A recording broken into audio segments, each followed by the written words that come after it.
بسم الله توكلت على الله ولا حول ولا قوة إلا بالله العلي العظيم، واللهم صل وسلم وزد وبارك على سيدنا وحبيبنا سيدنا محمد عليه أفضل الصلاة والسلام.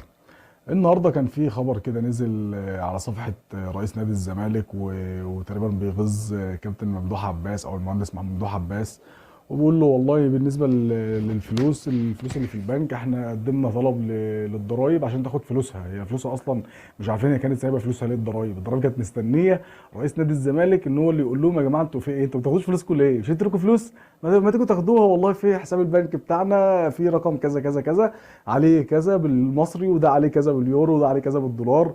فهي كانت حاجه غريبه جدا يعني ان مصلحه الضرايب سايبه فلوسها. ما اعتقدش انها بتسيبها لاي حد يعني، بس ما علينا، برضو مش ده اللي انا طالع اتكلم عنه النهارده. فطبعا هو بيتكلم مع ممدوح عباس ان يعني فاهم انت موت بغيظك بقى، يعني انت الفلوس، انت عايز فلوس من نادي الزمالك مش هدي لك فلوس، انا هديها لمصلحه الضرايب ومش هديها لك. طب هل انت كده ممدوح عباس خلاص سقطت الفلوس مش هياخدها؟ لا هياخدها.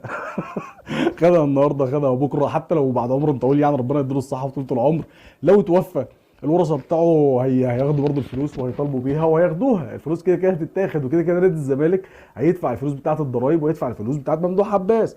وده برضه مش اللي انا طالع اتكلم عنه النهارده. يعني معلش استحملوني شويه، ولا انا طالع اتكلم عن ده ولا انا طالع اتكلم عن ده.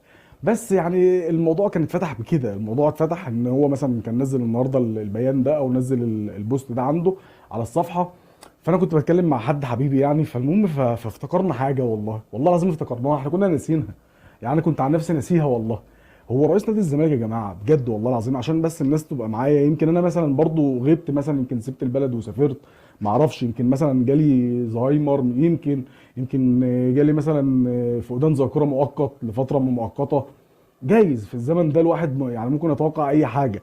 فانا عايز اتاكد والله، بسالكم بجد والله، هو مش رئيس نادي الزمالك كان واخد شهر حبس صح يا جماعه؟ ولا انا مش موجود، ولا انا كنت مسافر وجيت، ولا انا كنت تعبان وخفيت، ولا في ايه؟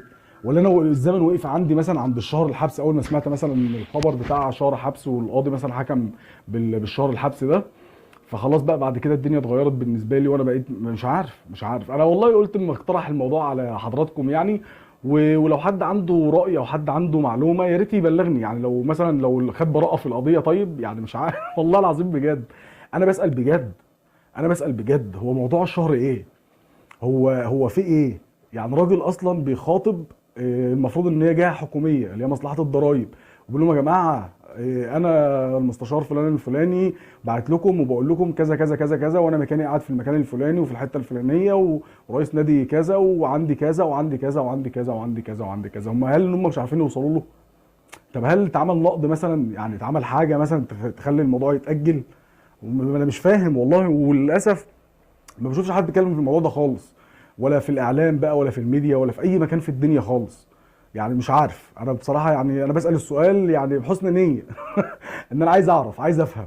يعني معلش انا عندي مشكله دايما ان انا بحب دايما ابقى فاهم الحاجه وابقى عارف الحاجه، ما بحبش اتكلم على حاجه وانا مش فاهمها او مش عارفها. فيا ريت لو حد يعرف يفهمني ويعرفني القصه بتاعت الشهر الحبس دي ايه نظامها، يا ريت يعني يبقى يقول لي في الكومنتات. بس وشكرا لكم، والسلام عليكم ورحمه الله وبركاته.